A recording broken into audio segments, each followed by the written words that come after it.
Okay, security assistance building. I want to focus more on security cooperation, but title of the panel, Security Assistance Collective Capacity. This is indeed an esteemed group of folks. I'll do some very brief bios and then a few introductory comments. The flow of events will be each of these guys will provide about 10 minutes from their unique perspectives, and then I want to open this up to questions. And there's a lot of potential things here, and hopefully I'm going to whip up our industry fellows in the room to enough to where you'll power this right through our time. First to my right, Major General Del Turner, the Commanding General of the United States Army Security Assistance Command. To his immediate right, Major General Jim Boozer, the Commanding General of the United States Army Japan and I Corps Forward. Major General Dan Hokanson, the Adjutant General of Oregon, who has a state partnership responsibility for both Bangladesh and Vietnam. So there's an interesting interplay from the U.S. perspective and the host nation perspective potentially at play. And General Hokanson also represents General Grass here today at this particular session. To his immediate right is Major General Darryll Wong, the Adjutant General of Hawaii, of Joint Forces Headquarters, Hawaii. And his responsibilities for the state partnership program are Indonesia and the Philippines. Next is Mr. Kevin Merrigan, the Vice President and General Manager of Battle Management Systems of General Dynamics. It will be very interesting, and I want him to go last in this conversation because industry and the associations with industry are where we're going to take this, at least from PACOM's perspective. And then finally, our partner nation is Brigadier General Mohammed Shamsuzzaman, the Defense, Army, Navy, and Air Attaché at the Embassy in Bangladesh. And we're looking forward to your comments on your unique perspective, a counter to the U.S. perspective that you see up on the stage today. A couple of introductory comments. This is an excellent opportunity for us to think about how we grow the theater army. And security cooperation is a part of growing the presence of the theater army here in the Pacific. You're all aware, and you've probably discussed at length this week, about the role of the Theater Joint Force Land Component Commander. We believe in PACOM that that is a growing role that needs to be supported and support all the other aspects of this theater.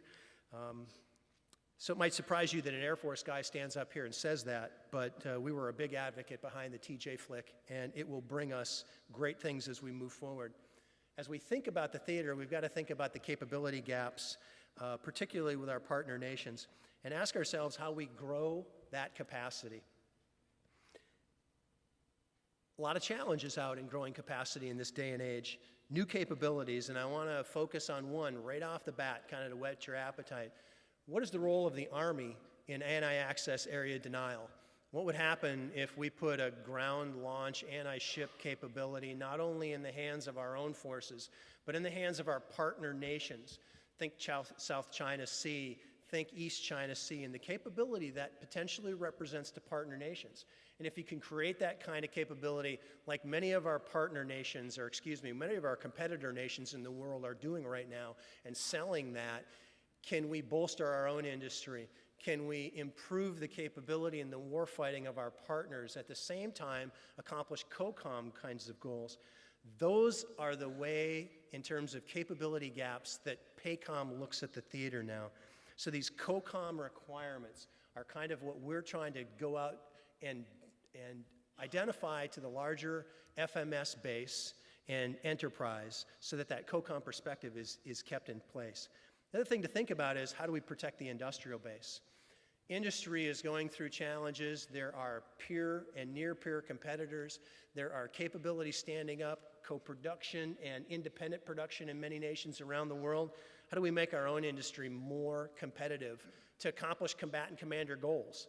That's what I stand up here. I know General Turner will have an interesting perspective on that because he kind of represents the U.S. law-based rule set that does that. So our challenge as we get around that is to challenge those kinds of policies and perspectives, but fully well knowing that they're there for a reason. Because there are opportunities. If you look at what DITSA has done most recently, the Technology Security Agency for the Department of Defense, they did a little study of available opportunities in the theater and essentially created a very long list that said there is money that is going to go into military defense budgets in a number of countries around the region. How do we get ourselves postured to take advantage of that so that we accomplish commanders' goals, phase 0 goals, industry goals? That's what this is all about. So I think what you're going to hear from our panel members today are ideas on the constraints, the resources, perhaps the lack of prioritization that we have had as a community here in PACOM over time. I want to talk about that because I think in PACOM what we've tried to do is we've tried to come up with what we're calling a battle rhythm. 2 events a year where we get together and we do planning, and then we also at the end of that brief back what those plans are. But in order to really move forward in the ability to shape this theater, we've got to think future. We've got to think what's going to happen in the next 5 years and what kind of capabilities do I want my partners to have? And then think about synchronizing all the agencies, all the departments, OSD policy, perhaps even go so far as to say Congress, about the number of changes that are going to be required for us to satisfy all of those things and deliver capabilities to our partners and deliver capabilities to the theater. It's all about enterprise forward planning from PACOM, and industry is going to be a big part of that. For those of you who have not been exposed to the idea of an industry opportunity list, burn that into your memory bank, and I'll have my guys hold their hands up. You can see them afterwards if you haven't already. The J45 guys there for our industry partners. PACOM has recently come out with an industry opportunity list that we're sharing. I will say up front that it is very preliminary in the way it shapes capability expectations across the theater. What we're asking for is your inputs so that we can continue to refine that and refine it with all our partners such that we can create a common demand signal for the things that we want in the COCOM, representing all the services interests out here, and send that back into the enterprise. It's something we have all collectively been talking about for a long time in this theater, and we're in the process of executing that. So hopefully that will have piqued your interest to the point where now I will transition off the stage, and I'll hand this over to General Turner from USASAC.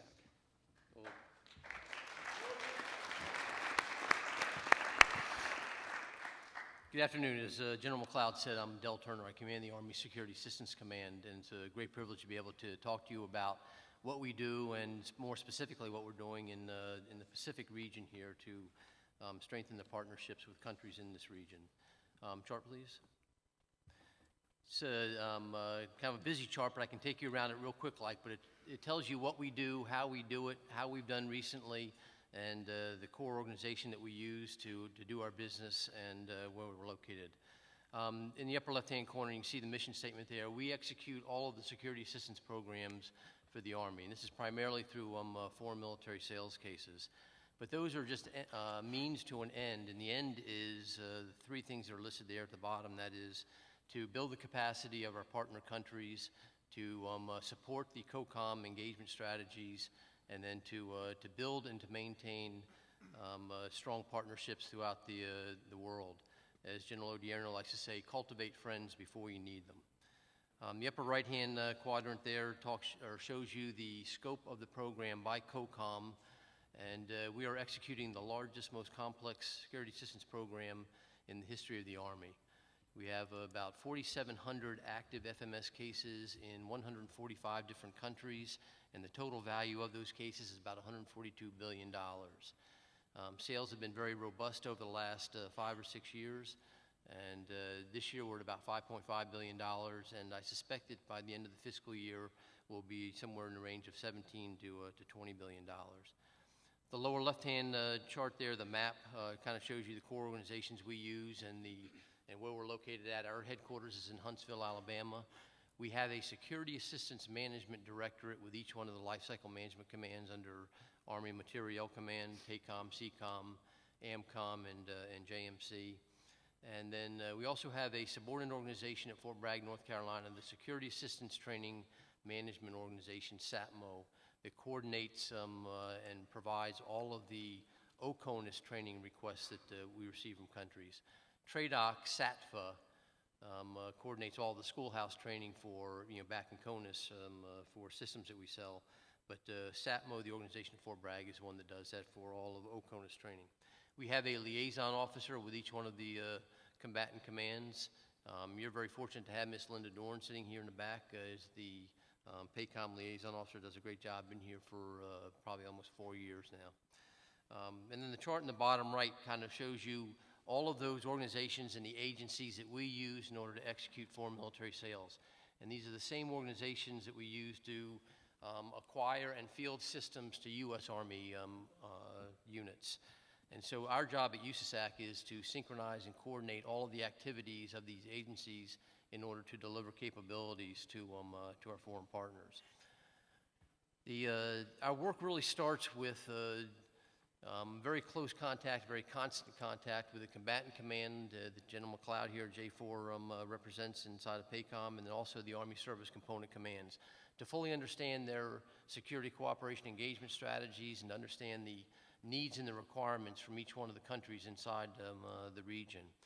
We like to say that we are regionally aligned but country focused.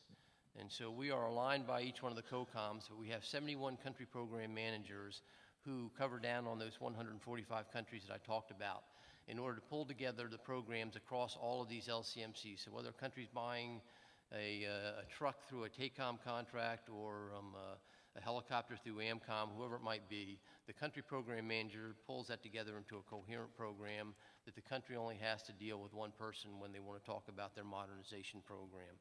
And so our work really begins with our relationship with the COCOMs and the Army Service Component Command. Slide, please.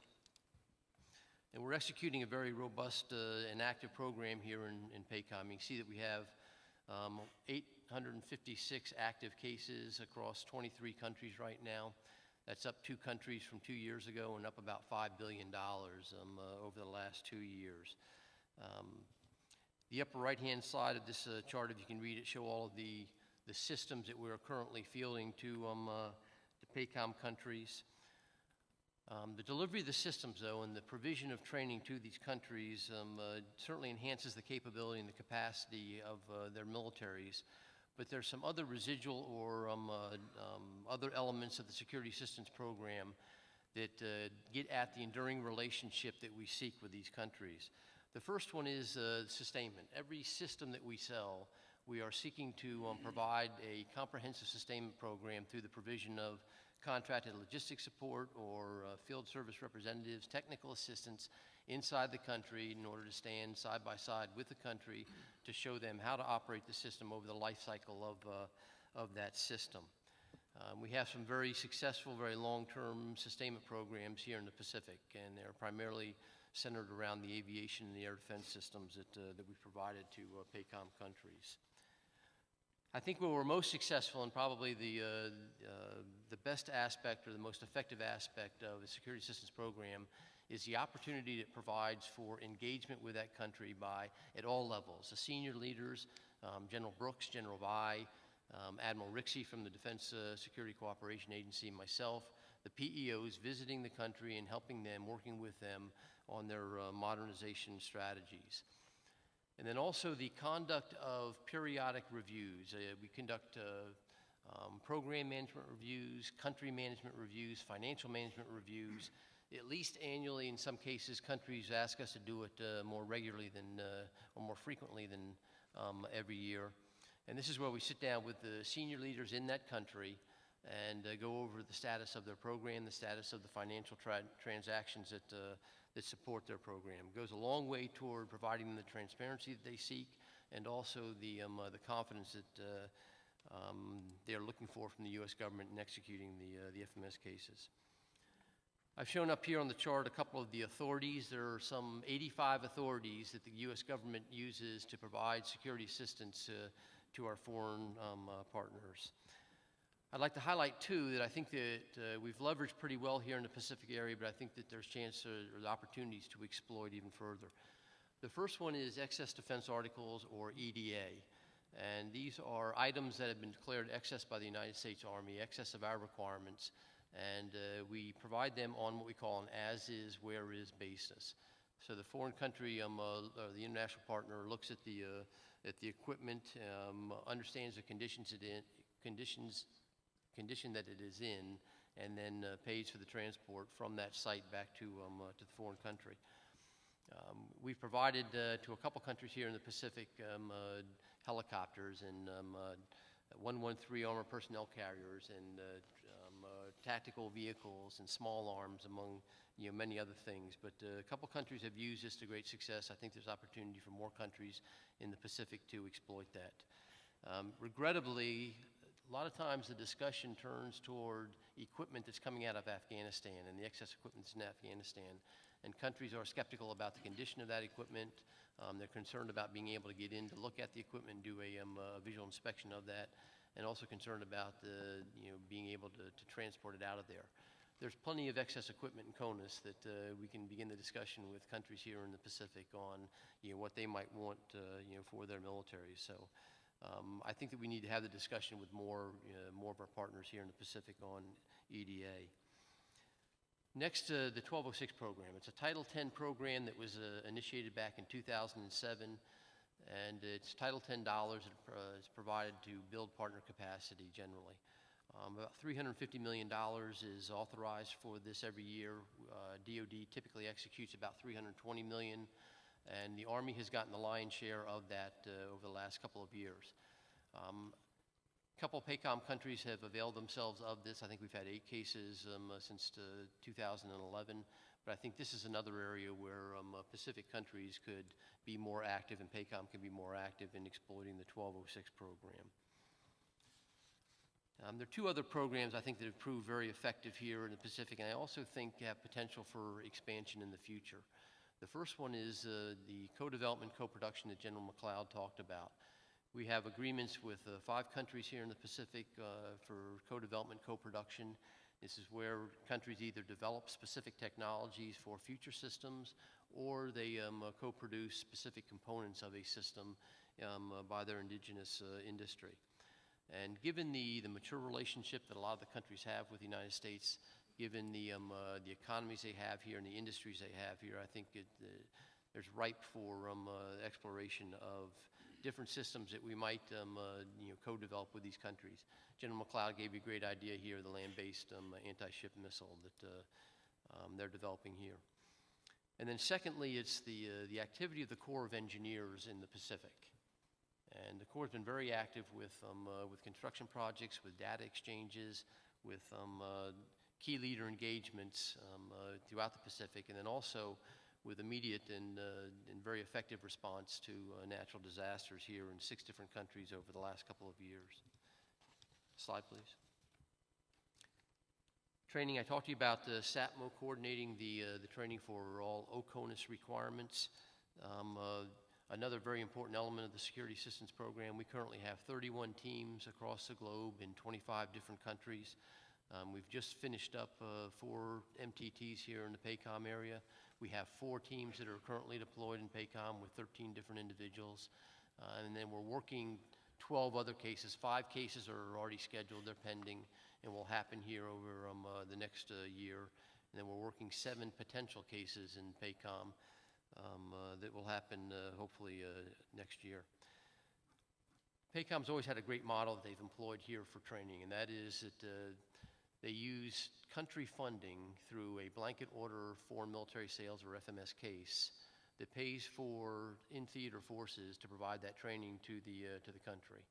And we're starting to see this extended to other countries, or other countries around the globe using it, using foreign funds, using the country's funds through an FMS case to fund the regionally aligned forces that the Army is now providing to other component or combatant commands.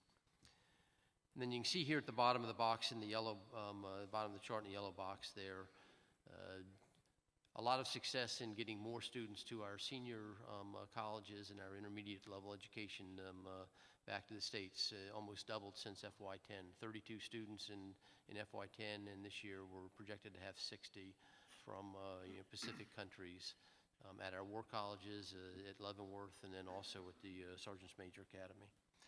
And then I think there were over 1,800 students that came back to the States last year in CONUS schools, about 1,300 in the schoolhouses, and then 500 for specialty training at different posts around the Army.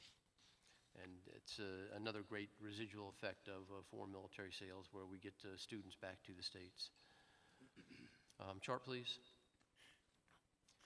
And for both the U.S. military in the audience, and also our international partners here, These are the three things that I typically hear from countries that they like about the foreign military sales process. Number one is the integrity of the process and the fact that it's a government-to-government contract. And nothing against the vendors here and your integrity on executing your contracts, but sometimes the country enjoys the backing of the United States government that they receive with the FMS case. And likewise, sometimes the vendor or the industry enjoys the backing of the U.S. government when they enter into contracts with or cases with different countries. Secondly is the transparency, and that is the knowledge that they can pull from the Security Cooperation Information Portal, SCIP, that provides them the status of the case in that country, or their access to USASAC, the country program manager, the regional operations director, or myself on the status of their cases. And then finally, the total package approach, and that is the wraparounds or the comprehensive list of items that we feel that the country needs in order to, with the system they're going to buy, in order to operate that system effectively in the field. And so if they're going to buy a helicopter, we include the facilities and the training and the sustainment and the spare parts and the manuals. All those things that we think that they need in order to effectively operate in the field. We feel it's incumbent upon us to add that to the case. Many times the countries strike certain things that, but it gives us the opportunity to go back over the next couple of years and engage them on those items and those capabilities that they might have deleted from the original case. We do think that there are cases that, or sales that lend themselves to direct commercial sale where the vendor or the country goes directly to the vendor. Some more mature, off-the-shelf type of technologies that don't require a lot of support, we think might be best handled through a direct commercial sale. The more complex cases that require support over the life cycle of the system, and sometimes countries have things for 2 and 3 decades, we would recommend they go foreign military sales. We kind of liken it to a DCS sale is a transactional event versus a foreign military sales case being an enduring relationship that we have with that country over the life cycle of that system.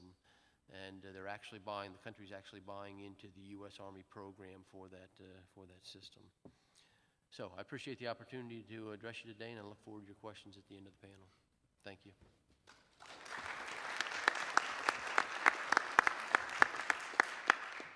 Yeah, complex business with a lot of moving parts. USASAC does very well for us in terms of representing the things. What we have not done for them well over time is given them a set of priorities from which to work on. That's the piece I'm talking about with the industry opportunity list and with Skipple, and we're going to get better at that. Okay, we're going to transition away from the process, the excellent work that's done in the process management, and go down next over to General Boozer, who is going to talk more about the human interface piece of this in his line of work. Yeah, hey, thanks, Mark. So, aloha and konnichiwa. Now, I'd like to make note that I just spoke 2 languages. And so, if you run into my dad, and he knows I'm a product of the South Carolina education system, please inform him that I just spoke 2 languages. He'd be really impressed. Listen, I want to thank General Sullivan, General Brooks, and the association for this opportunity to speak on this panel. I think this is a very worthwhile topic for us to discuss here. And as Mark said, I'm going to take us from the equipment aspect of this and sort of focus a little bit on the human domain, the human aspect of how we build partner capacity relationships, specifically how we do it in Japan. So over the last 10 months or so, I've had just a wonderful opportunity to work with the professional forces of the Japan Ground Self-Defense Force. And we've been in this relationship, we've had the luxury of being in this relationship for almost 7 decades. And so that's a partner there that we're certainly, with almost 70 years of partnering with the Ground Self-Defense Force, partner capacity building is a 2-way street, not a 1-way street. And in the end, it is all about interoperability for both of our militaries. Now, we've had that term interoperability brushed over quite a bit in some of our previous panels. Admiral Thomas certainly mentioned it this morning. Our comms communications panel certainly spoke about it. You heard Colonel Hiroi from the Ground Self-Defense Force talk about the aspect of interoperability as we were trying to build a bilateral common operating picture. So, building collective capacity is certainly a national level effort between nations. The Army in Japan and the U.S. military, writ large, have made some amazing progress over the last 7 decades. Both armies, the U.S. Army and the Ground Self-Defense Force, their efforts to improve capacity, especially the interoperability aspect, feeds into the larger whole of government approach towards collective capacity. Okay, so first slide's already up. Now, before I speak to some of the specifics about the Army in Japan approach, I'd like to first, intro and lead in with this slide because I believe this is really the foundation from which partner capacity is developed, sustained, and certainly improved over time. All with the major focus of being able to interoperate together, no matter what the mission set may be or what national interests are being served.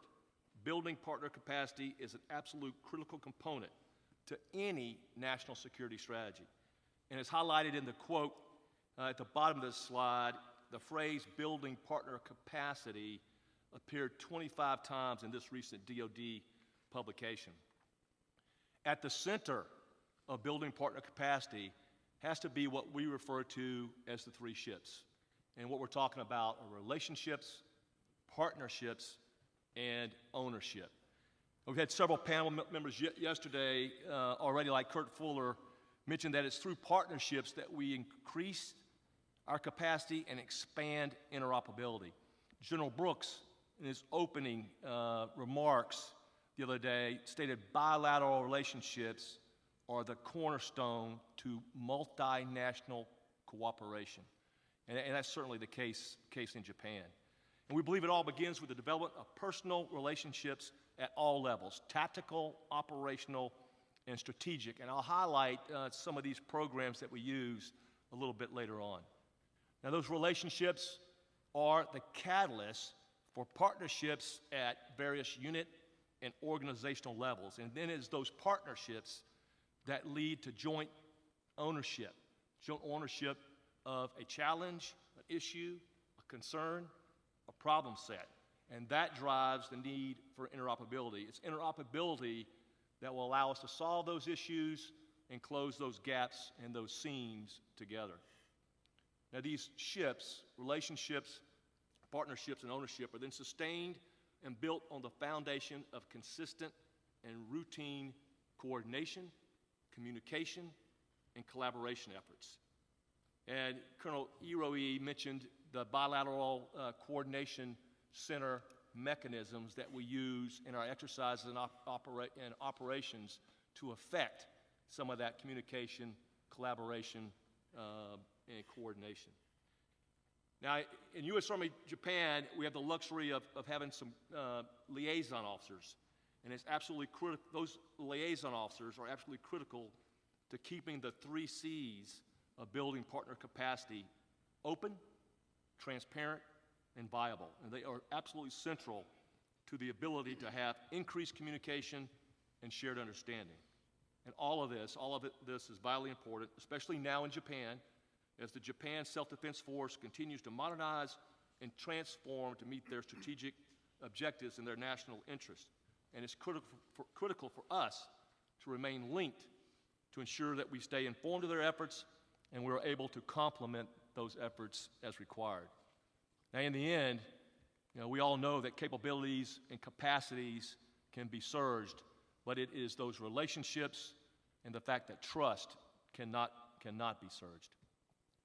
Next slide. So I'd like to use my remaining time to briefly describe our bilateral engagement program that is a fundamental part of our capacity building activities and efforts. It's through these specific programs that we enhance our relationships and improve our interoperability. And so our bilateral engagement program really consists of four pillars: junior leader development, mid-level officer NCO development, training and education, And finally, strategic relationships. These 4 pillars of our engagement program enable our exercise program, our bilateral extra program, that I'll also briefly highlight at the conclusion of my remarks. So at the grassroots, we have our co-op program that you see outlined here. It is focused on junior officers and NCOs. It's a 10-week program where the Japanese Ground Self-Defense Force officers and NCOs are embedded in U.S. Army units. It's where they work, live, and play with their counterparts for those 10 weeks. Now, this is all about developing personal relationships at the tactical level. This program has been around for a while. It started back in 1994. Our senior alumni is a Major General Yamazaki, who is the G1 on the ground staff, General Staff Office of the Japanese Ground Staff Force. So this program, is big bang for the buck, and we're actually looking at ways now to export this program so that Mike Shields and his team at U.S. Army Alaska can use it, and that First Corps Forward at Joint Base Lewis McChord can use this too. So we're looking at an exportable package, potentially both ways, with this type of program. Next slide, please. We also have our cultural language exchange program, or CLEP. And it's focused on the mid-level NCO and officers of the Ground Self-Defense Force.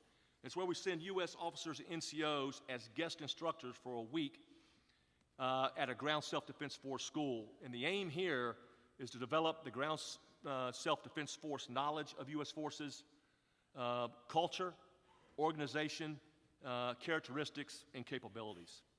Next slide. We also have a unit school exchange program. And this is a reciprocal program where units and schools conduct exchange visits of each other's schools, units, and organizations. And we match up units and focus on exchange of ideas, tactics, techniques, and procedures. And we conduct about 32 of these a year. And next slide. Our Japan Observer Exchange Program. This program focuses on our strategic relationships, and we do this through visits to various U.S. units and organizations back in CONUS. And it is geared toward Ground Self-Defense Force interest.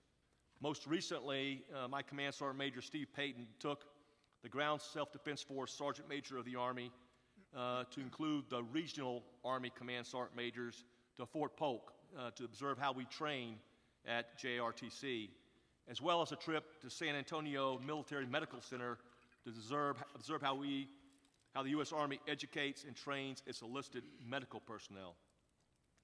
These type of programs allow our forces to share best practices and understand each other's organizations better, quite frankly, so that we can actually operate together. And next slide. This is my last slide, and I'd just like to summarize quickly our major bilateral exercise program.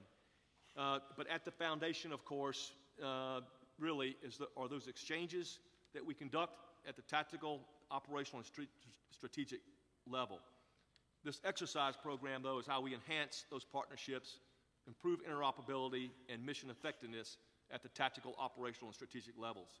It's a year-long program that starts in January and builds to the capstone exercise for the Ground Self-Defense Force, and that's the Yamasakura exercise, which is held every December. These exercises improve our interoperability at the command and staff levels, from sustained access to venues for sharing doctrine, to integrating mission command, to refining bilateral battle drills, to adopting and sharing tactics, techniques, and procedures. This exercise program has come an awful long way over the past 7 decades. So in closing, I would say one of the centerpieces to the rebalance to the Pacific region must be our continued efforts to enhance our collective capacities, assuring our partners and allies, promoting regional leadership, and sustaining long-lasting relationships. So, sir, again, thanks for the opportunity, and look forward to your questions. Well done.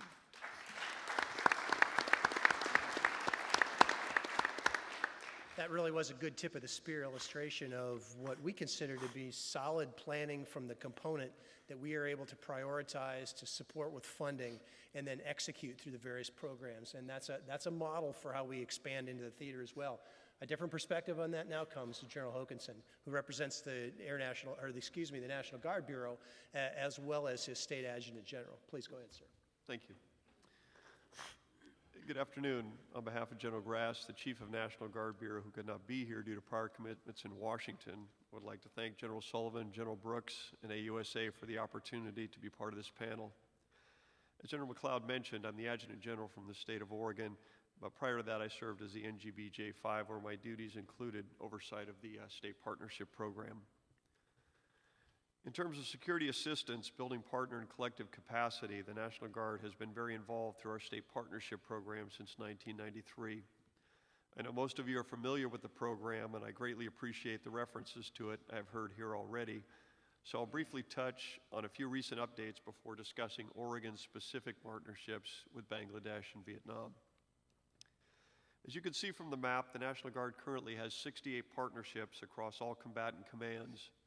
The original partnership started in EUCOM in 1993 after the fall of the former Soviet Union as a way to engage former Soviet bloc countries and help them transition their militaries away from a communist-based system. Today, there are 8 state partnerships in the PACOM AOR. They include Guam and Hawaii with the Philippines, which was established in 2000, Washington with Thailand, established in 2002, Alaska with Mongolia, established in 2003, Hawaii with Indonesia, established in 2006, Idaho with Cambodia, established in 2009, Nevada with Tonga, established earlier this year, and Oregon with Bangladesh, beginning in 2008, and with Vietnam, beginning in 2012. As a brief summary, the process to become a state partner begins once the U.S. Embassy receives and endorses a state partnership request from that country. It then goes to the combatant commander for endorsement, from there to the Chief of National Guard Bureau for pairing with a state, then to the Office of the Secretary of Defense for Policy, the Joint Staff J5, and is finally approved by the Department of State. At that point, it reverses the process back down to the requesting country. The National Guard continues to add partnerships today based on recommendation and in coordination with the combatant commanders and their respective theater security cooperation plans. The intent in establishing state partnerships is to support the combatant commander's long-term theater strategy, as once a state partnership is established, it really never ends.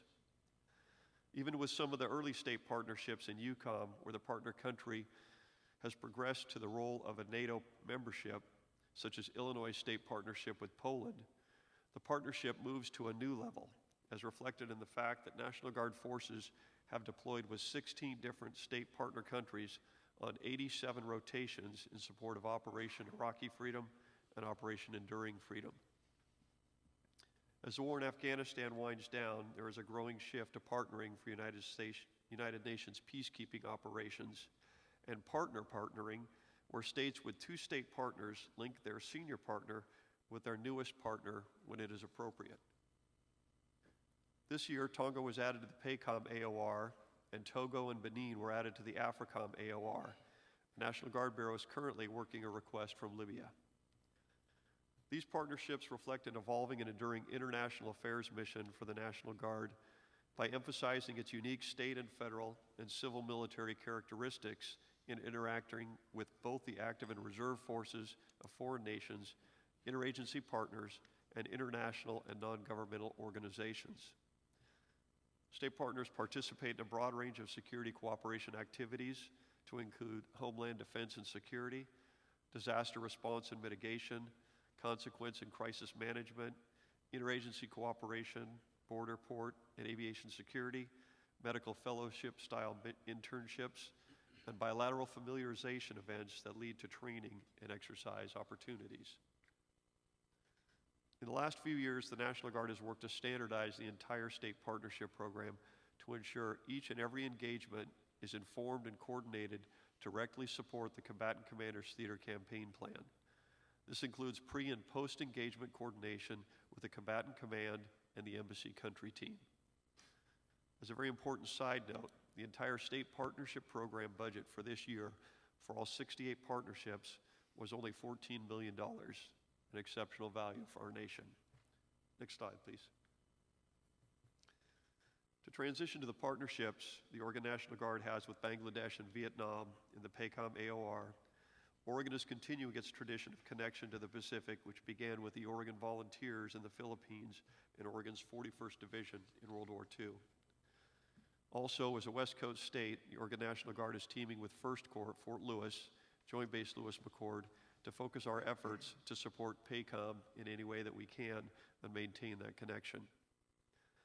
With respect to our partnership with Bangladesh, we have conducted 31 engagements since 2008, and our most recent engagement was a highly successful female officer exchange involving over 300 female members of the Bangladesh Armed Forces. We are linked with Bangladesh Armed Forces Division, and our focus areas are humanitarian assistance and disaster response and emergency management. In Oregon, the Office of Emergency Management falls under my responsibilities as the Adjutant General, which allows us to leverage both our military and civilian disaster response experience. In addition, Oregon can benefit from Bangladesh's skills and experience in United Nations peacekeeping operations, as they are an active member of the Global Peace Operations Initiative organized by the U.S. Institute of Peace and are the second most prolific contributor to UN peacekeeping operations.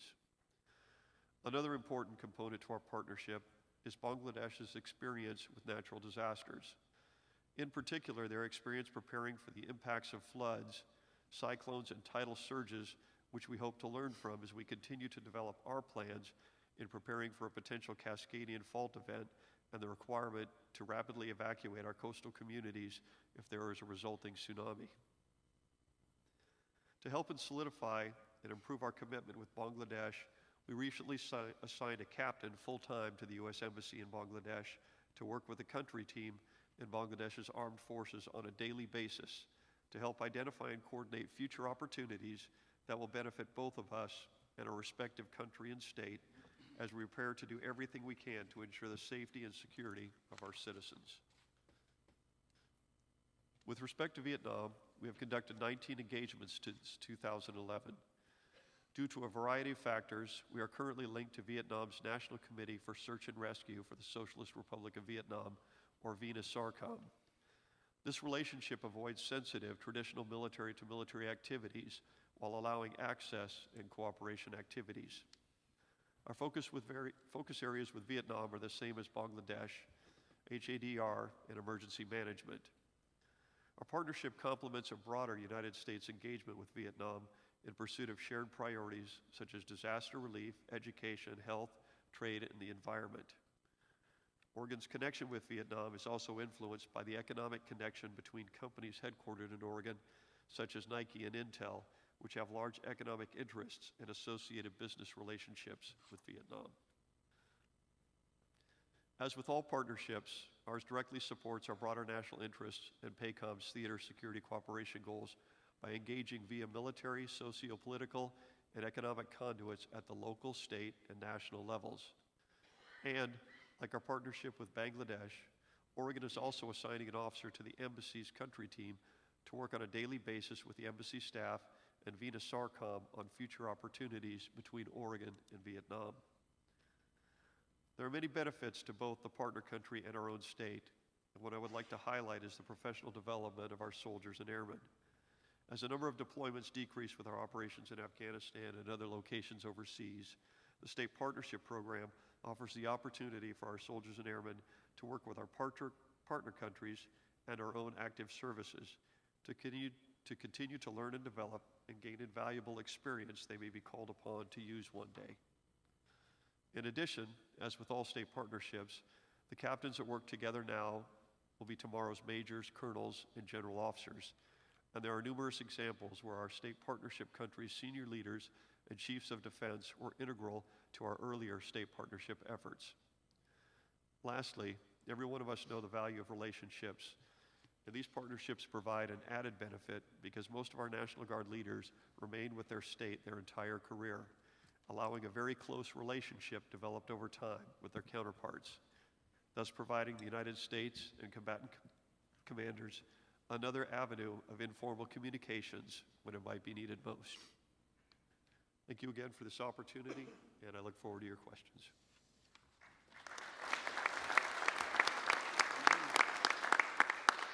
It's a great brief on a very unique capability set that we know already is going to grow in this theater. In PACOM, we've called out for 3 additional state partnerships to be formed over the next couple of years, and we've spelled that out with that request to the National Guard. They've been very responsive and are responding to the theater.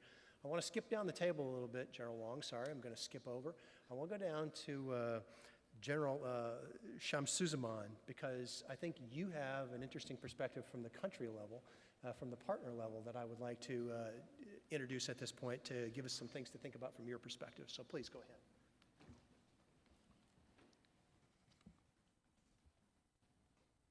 Aloha.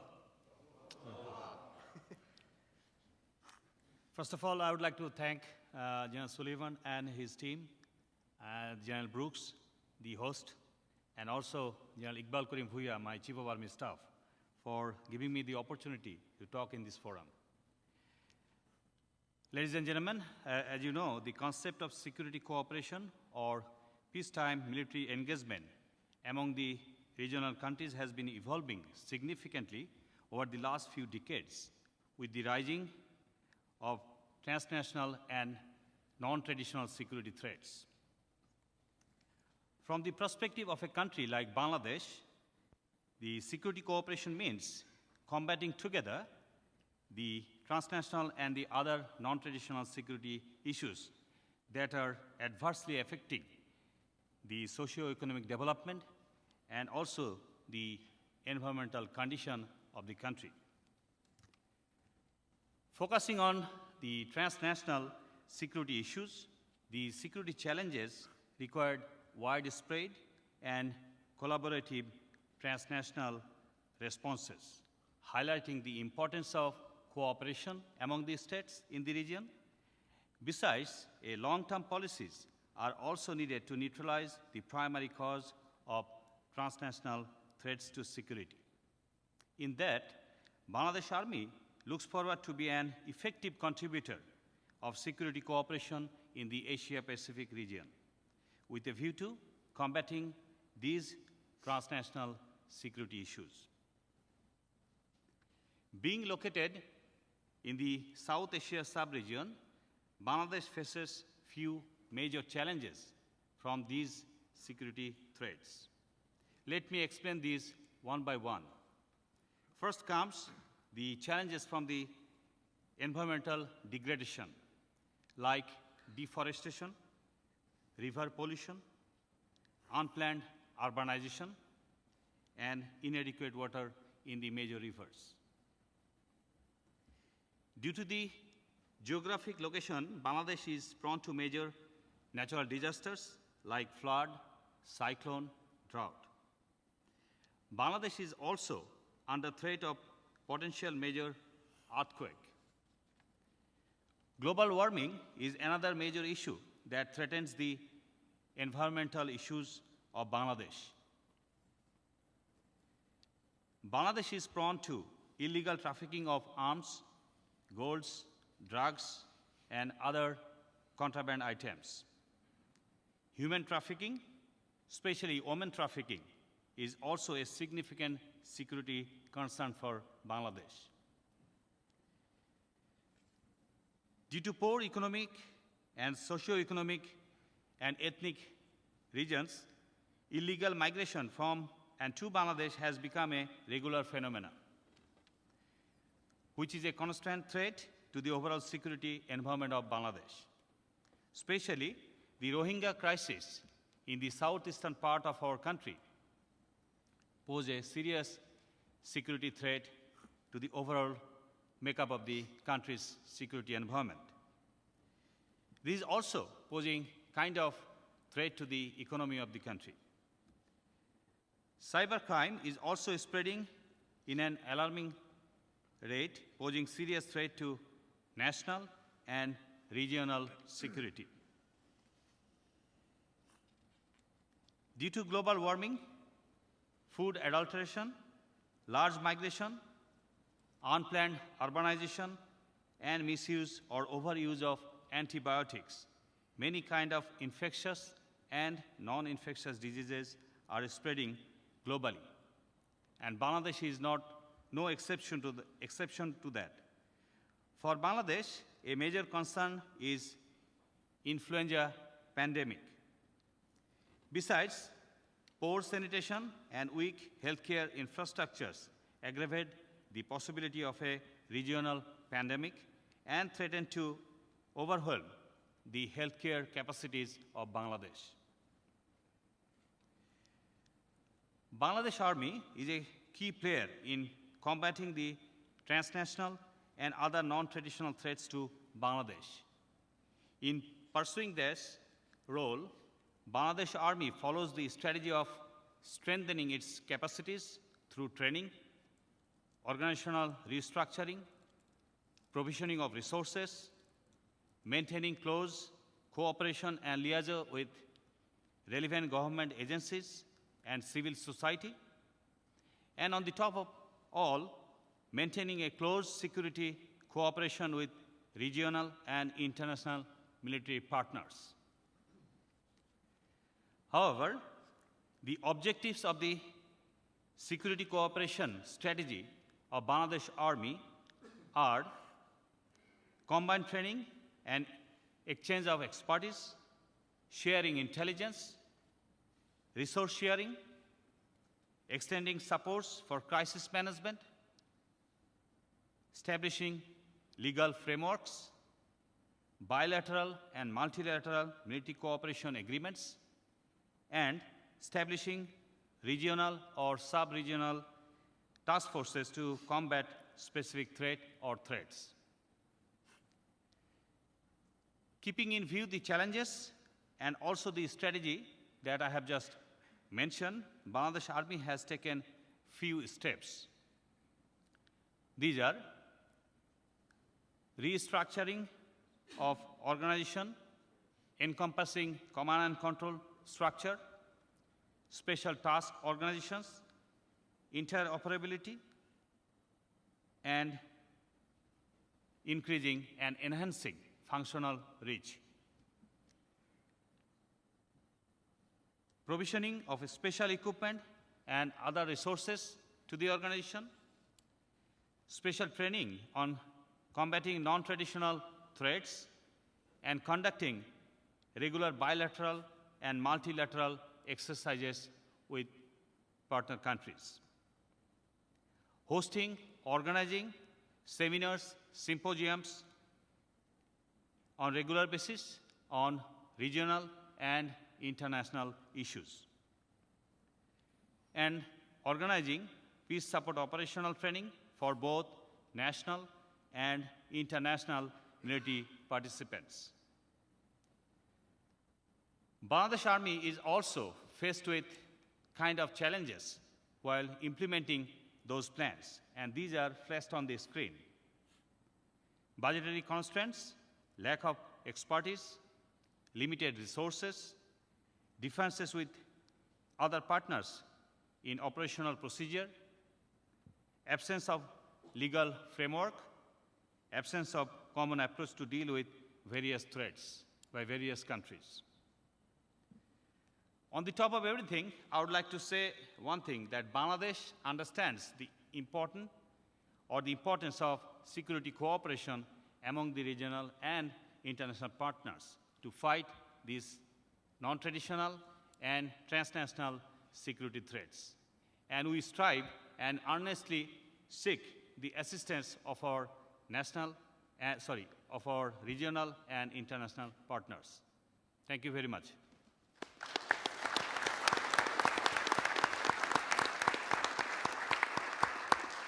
That, I think, is a great example of a maturing partner relationship in the theater. It's probably one of the reasons why I know that the Theater Army is now pointing their direction that way. There are so many common intersection points that we can help each other on, because each side needs the help of the other in order to succeed. So absolutely brilliant example of that. Now we're going to come back to General Wong. If you'd give your presentation next, please. General Sullivan, General Brooks, thank you for having us here today. I'm glad my partner Dan Hokanson gave you an overall perspective of SBP. What I'll do is I'll probably give you more specific examples to kind of understand truly the niche market that the National Guard can be a partner in. Next slide. Because I wear a third hat other than the military as well as emergency management and also Homeland Security advisor to our governor, I work in 3 different worlds. So as you can see, a lot of the lines of efforts that PACOM may have, we can play a role in, and we can play a role very well in. The other thing that we are developing here within the state of Hawaii is we are developing our own country teams within the Hawaii National Guard in all the countries that we deal with. And the reason why is for the very reasons a lot of our speakers have talked about, where you start building their understanding of these countries very young, they start engaging very young, and luckily we have APCSS here where we can send our young soldiers to the courses and develop that relationship. Next slide. So this is an interesting slide that we developed, and I'll focus the examples on the unique role the National Guard can play in the state partnership programs, security assistance programs, and even in foreign sales. So using us as a tool to complement the niche areas in building partnership capacities, supporting U.S. PACOM engagements, and strengthening global partnerships. And we have a strong relationship with USAPAC here in Hawaii in helping with their engagements. To give you an example, before we go downrange in anything, we want to meet with the country teams of either USAPAC, PACOM, or even PACAF to understand what the role that they need us to influence when we go downrange. So we don't go downrange with our own thoughts in our heads. We go downrange with the thoughts of everyone here. So this slide will give you an overall view of the countries that we currently engage in. The importance of the Hawaii National Guard is that we look like Mike. And in 3 of these countries, you know, we're island communities, and which ties us together very, very well. The other thing is our language and cultures are very similar. And the third thing is the demographics of the Hawaii National Guard really reflect the Pacific countries that you're looking at there. You know, we have focused on urban search and rescue, as you'll see in the slides to come. And we have done SMEs and engagements in the Indonesia, Philippines, Taiwan, and China. As we learn one another's TTPs and in turn work with each other and these countries, in time, we will all have similar TTPs. So going back to what General Boozer had talked about, interoperability, multilateral cooperation, you know, this is great as these countries eventually will come to each other's aid in time of a natural disaster. Next slide.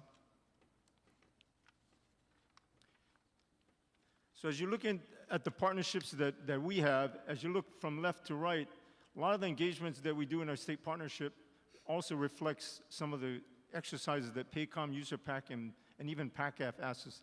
Gima Bhakti, Garuda Shield, Balikatan, all deal with things with DISCA, HADR, peacekeeping, and in some military. The probably asymmetrical advantage over here, if you look 1, 2, 3, 4 down on the state partnership program, is when I go to Indonesia, I also meet with their FEMA-like organization called BNPB. And what Indonesia and BNPB is really trying to capture is how does the United States in its FEMA organization work together with its military during a natural disaster where interagency integrates with the military. So every time I go downrange, I meet not only with the Indonesian military, but I also meet with their FEMA-like organization. At some points, I even meet with the university, as the University of Hawaii here has a strong relationship teaching Indonesians emergency management.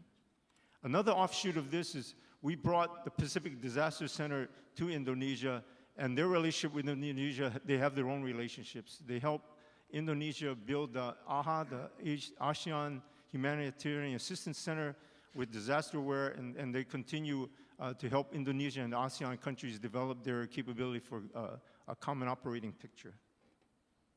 Next slide.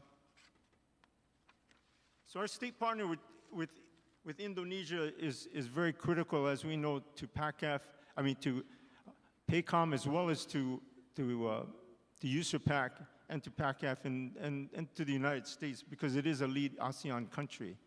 Some of the things that we do with them,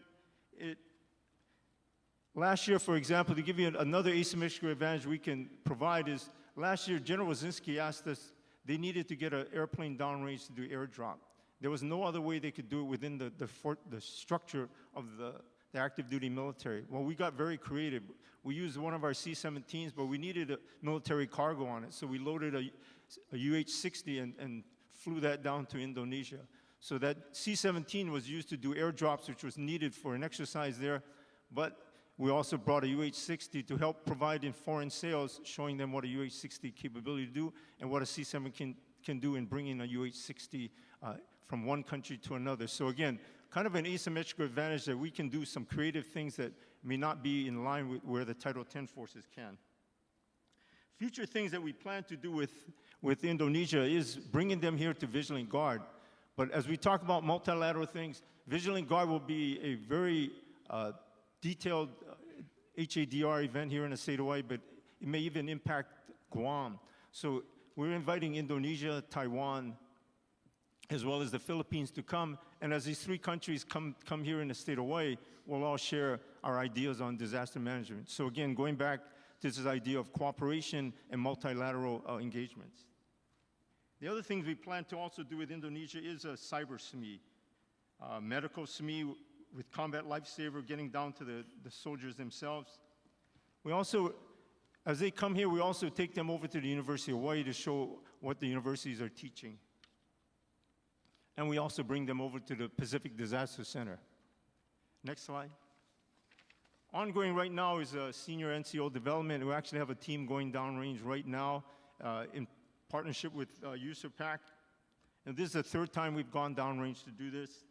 The future is for us to try to bring some of the top senior NCOs in the TNI, the E4, E5 levels, to our regional training center at Bellows and truly have them train with us there. Next slide. With the Philippines as our co-partner, we had a long-standing relationship with the Philippines. Currently, what we're trying to do, we're in Balikatan, we also do a lot of urban search and rescue training with them as we work with them every year. The next thing we're going to do is work with them on peacekeeping, using our niche capability in areas like military decision-making process, medical planning, logistics resupply with air, and combat life support. These are all things that PACOM, I think, asks us to do because these are certain things that we do, and we have a niche market for that. Next slide. So in the other areas of security assistance, again, you know, we have done this JSOTF-P exercise in the Philippines for 8 years. We look like Mike, our soldiers speak the language, our soldiers look like their counterparts, and they share cultural beliefs with the people in Holo. So again, a very cooperative agreement that we have with them, and our soldiers volunteer, and they love to do this thing.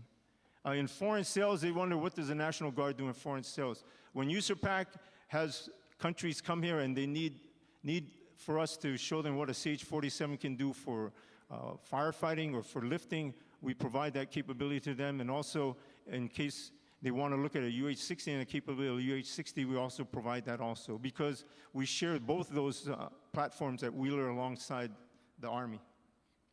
Next slide. So again, as we talk about the JSOTF-P mission, like I say, the asymmetrical advantage is that they look like Mike, and they talk and eat the same foods.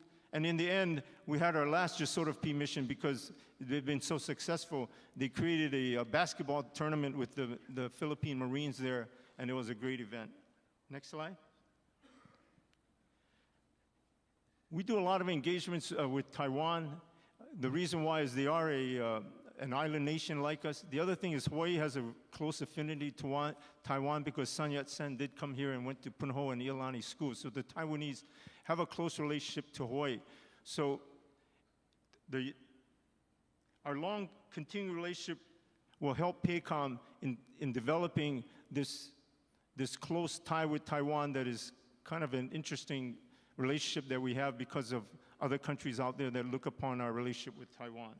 But using the National Guard to keep this relationship together is very important, as we're not looked at as a Title X force, and Taiwan sees that we really can continue that relationship. To give you an example, what had happened last year, as you know, general officers cannot really go to Taiwan. I went there as Director Wong, head of emergency management here in the state of Hawaii, meeting with their Minister of Interior. But by the time I finished all my visits there, I've met probably with every military officer, senior officer there in Taiwan. But also, because of PCSS, I have a strong relationship with Admiral Chen, their Chief of Naval Operations, and that was developed in 2005. Next slide. Our China engagements, as I say, we have a strong, close partnership with USAPAC, as this is actually an engagement for USAPAC, but because this was a urban search and rescue SME, USAPAC asked us to provide that. And this is the first time, I think, a young Chinese came over to the United States to engage with young American soldiers here. They stayed also in our Regional Training Institute at Bellows. Next slide. This is not in conjunction with PACOM, but it was in conjunction with OSD to give an understanding of our long-standing relationship, or even our ancestry here in Hawaii provided this China engagement a long relationship. This is an 8-year engagement that I was engaged in. Seeing the same faces and building this trust was very important, as this China engagement on environmental protection encompassed, how do you use how do you use LEED silver type or LEED platinum type building materials? How do you sustain their economy? These are all things that China, we told China, you can buy this on the open market, but what they wanted was this engagement and the relationship with the United States. As you can see in the picture, the lady sitting in the front is Ching Eikenberry. We brought Ching Eikenberry into the fold as the interpreter for these engagements because of her relationship as Mrs. Eikenberry, whose husband was there at the embassy, and the Chinese there really remember the Eikenberries. So the trust level that we brought into China was developed almost immediately, bringing Ching Eikenberry along as an interpreter. Next slide. This is one other asymmetrical advantage as we in PACOM asked us to use some of the USAID money to work with 6 countries to build this pandemic engagement with 6 countries. As you can see, Nepal, Bangladesh, Indonesia, Vietnam, Cambodia, and Philippines. As we went into those countries, we did not go alone. We brought our state partners along with us to make sure that the same faces went to these countries. What the Hawaii National Guard provided was a comprehensive assessment of medical readiness, 6 countries, and the result is that PACOM used this to now further other engagements. Next slide. So as you can see, the Hawaii National Guard, or the National Guard into the Pacific, has a niche capability and a strong partnership with our service components here. And I hope I gave you an idea, some of the different things. I know I got very specific, but I'll give you some of the ideas on why some of the things that in our state partnership programs, we can provide some very good collaboration and cooperation across the Pacific. The last story I'll tell you is in China. They asked me once, what are you missing? I told them, I'm missing Moon Festival here in Hawaii. In the Chinese community, the Moon Festival was very important. So the next day, they brought me to a lake, and we had a Moon Festival, which involves moon cake, involves a lot of different things. So what happened is that the next engagement they came in, which part of USAPAC, it was during Moon Festival. So I reciprocated by giving them moon cake. So as you can see, understanding their culture really brings the trust level very close. And that's some of the niche capability that the National Guard can provide. So next slide. Sir, we got to be there, okay? Okay.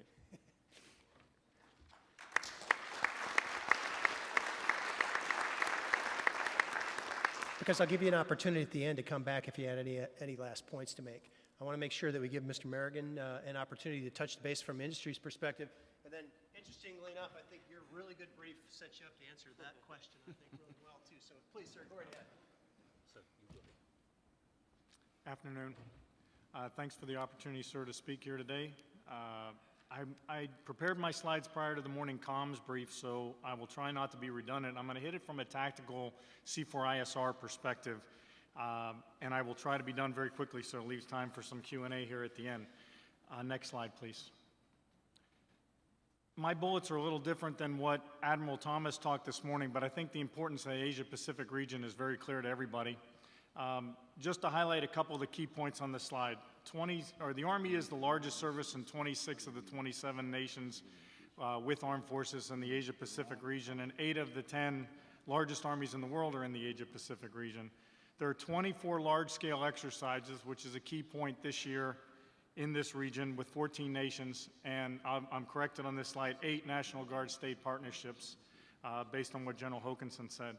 So the Army has spoken recently about a global land power network, and while network is much broader than the data and voice network, I think the data and voice network is absolutely essential to make the rest of the network actually work. So when you do deploy, you do have an ability to communicate, be it disaster relief or be it an actual combat environment. SOCOM has talked about a global soft network for the last several years under Admiral Raven, and they're moving in this same direction. Next slide.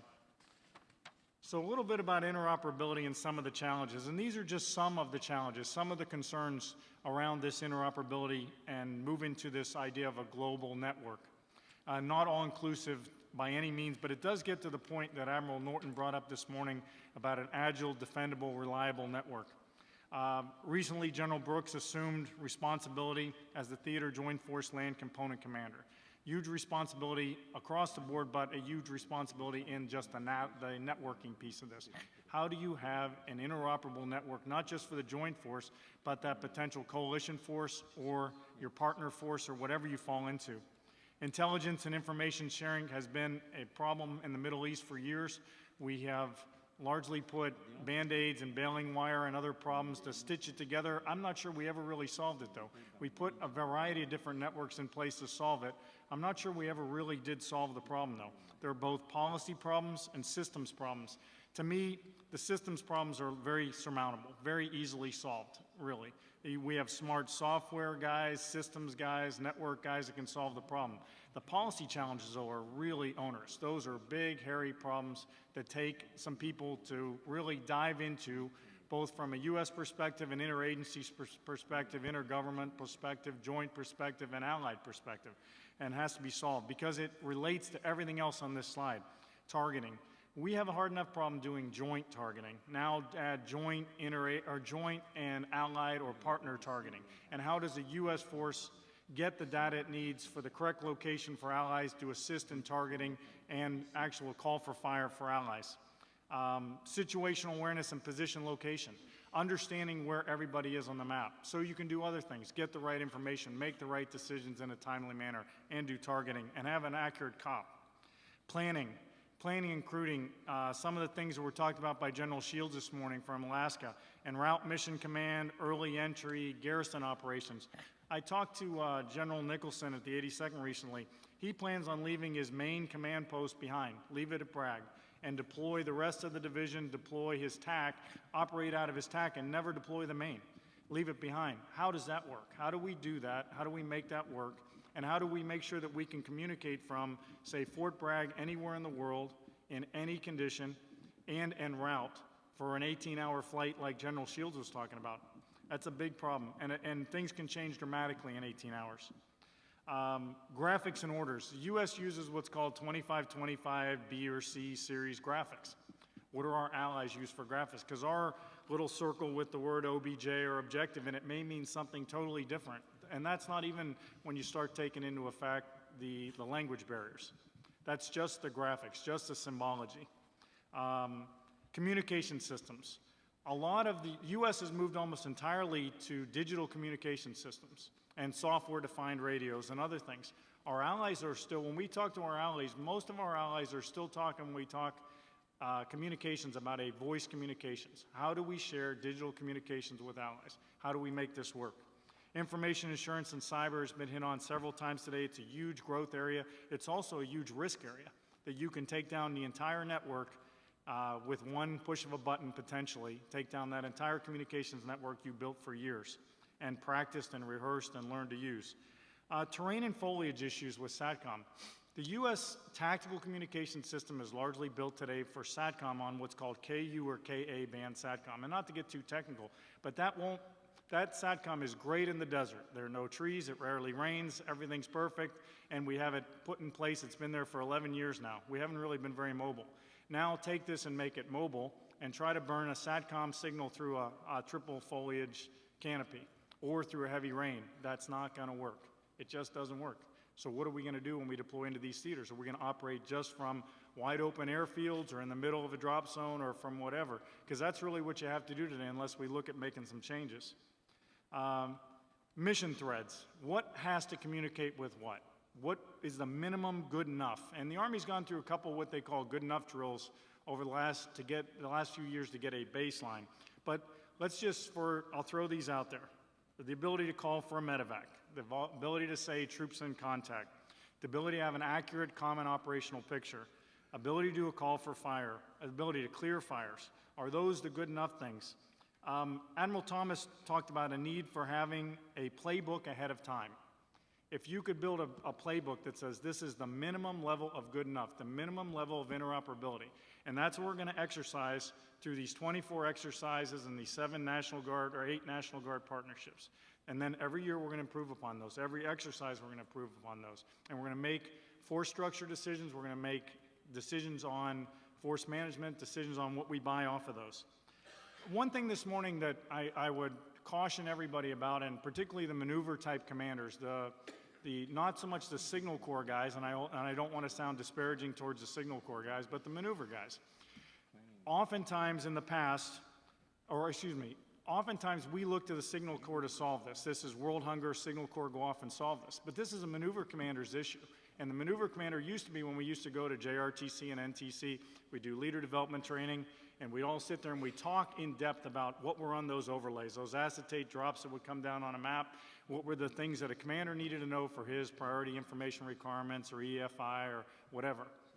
Nowadays, though, I don't see commanders as engaged in digital command and control because it's technical, and they tend to push that off to a signal corps officer to solve the problem. So I would ask you, as we go forward, this is a commander's concern. How do we do this? And a commander has to vote about how we do that, the maneuver commander. So I'd ask you to think about that, and then also work with your allies on that when we do these partnerships and other things.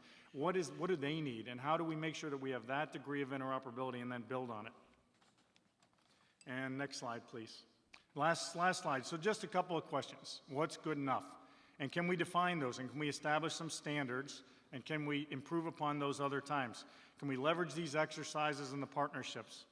And is C4ISR information sharing and interoperability really a priority for PACOM, for USERPAC, for our allies, for our partners? And should we consider what the Army has and others have in pre-positioned stock? Because my belief is, with a little bit of research, is there's not a lot of comms in pre-positioned stock. There's a lot of vehicles, there's a lot of stuff, but there's very little comms. And you're supposed to bring your comms with you, and then you're supposed to put it in the vehicle when you get there. Your advon parties are supposed to do that. I'm really worried about that because these has become a really technical vehicle. Look at all the antennas that are sitting off a Warfighter Information Network Tactical, WIN-T vehicle today. That is a major engineering effort to have all of that with no co-site, no interference, no problems. You can talk on all these different nets. If we think a couple of guys are going to go over there and bolt these things onto a vehicle in the hours they have before the main body arrives, I question if that's really possible. And then finally, is there an FMF case for some of the C4ISR to make sure we have a minimum degree of interoperability with our allies when we get there? And then when we do exercises, we continue to improve upon this over time. So the purpose is only to provide you a little bit of thoughts and questions and provide some time left over for some question and answers, and I appreciate the opportunity. Thank you.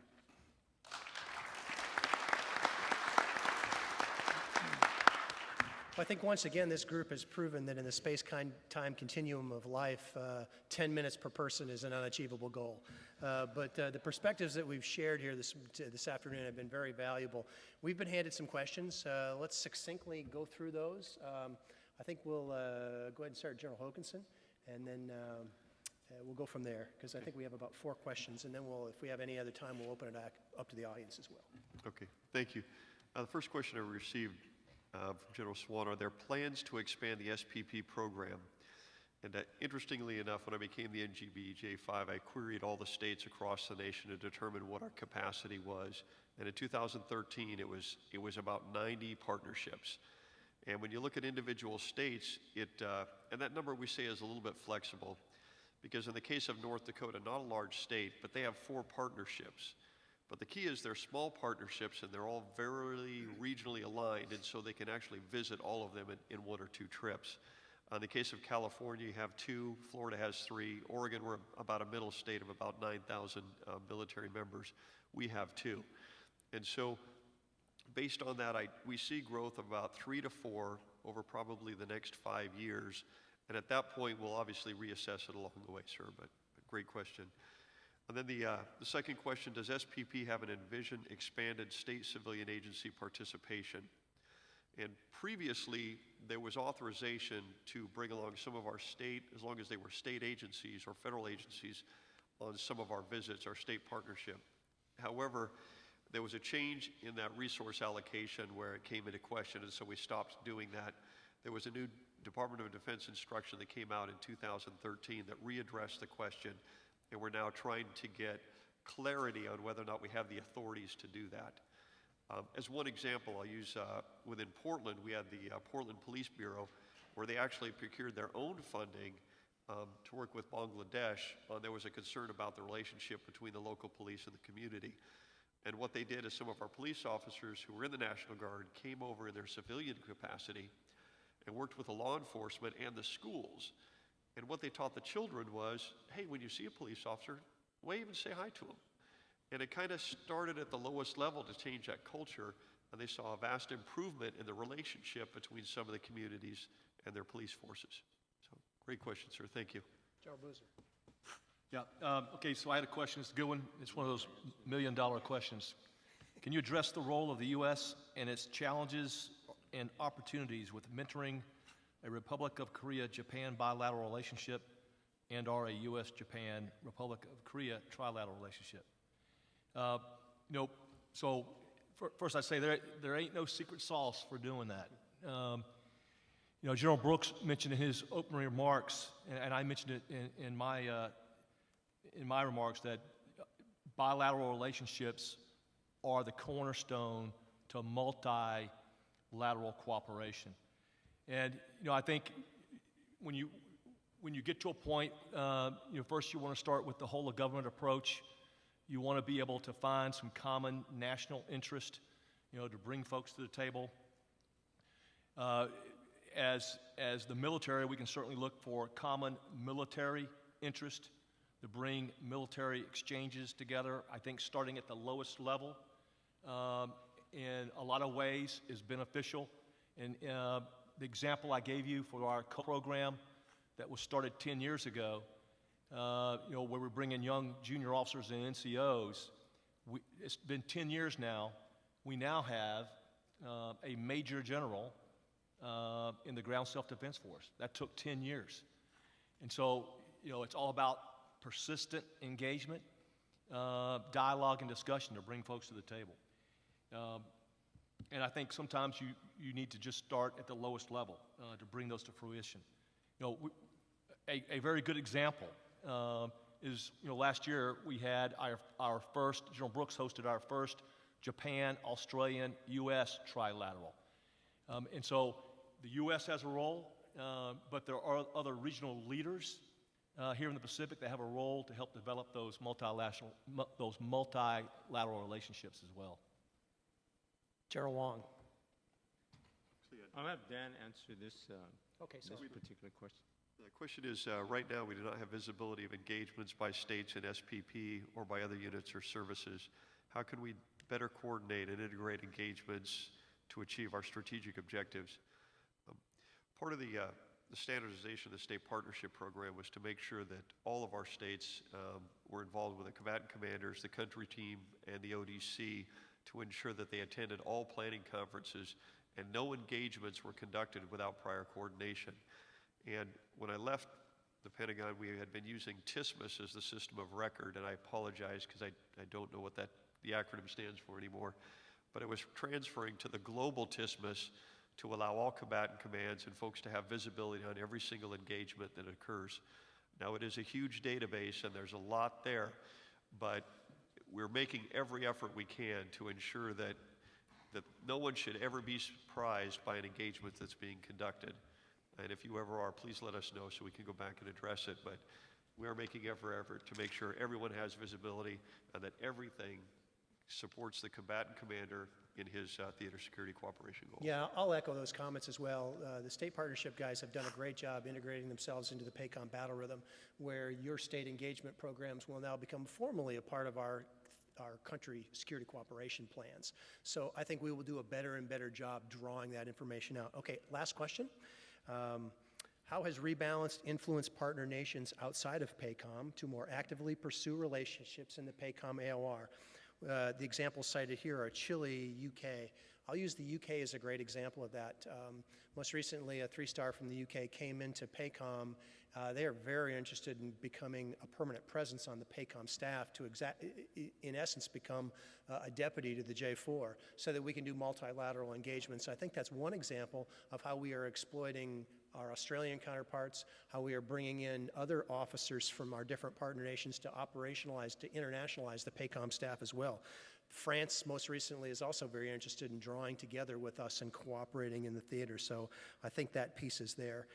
Some other things that we're doing in the theater, we've invested pretty heavily in ASEAN, because the follow-on question, I'm sorry, is opportunities for multilateral engagements, are they increasing? The answer to that is yes, but that's also along the lines of what you said, slow going in terms of developing trilateral and multilaterals. But we're investing in ASEAN. We've put a SCO, the first time we've ever had a multinational security cooperation officer working for the ASEAN group. We're working through the 5+2 dialogue at OSD policies level to try to engage in multilateral events that are beyond HADR, but they're starting in the softer areas in the theater, much like what you guys are doing in many areas and our state partnership guys. So those will grow over time, and I think we are well on the way to doing that. And with that, I believe we've exhausted our time. We haven't gotten the hook yet, but now I'm getting it. So let me thank the members of the panel. I think they've done a great job.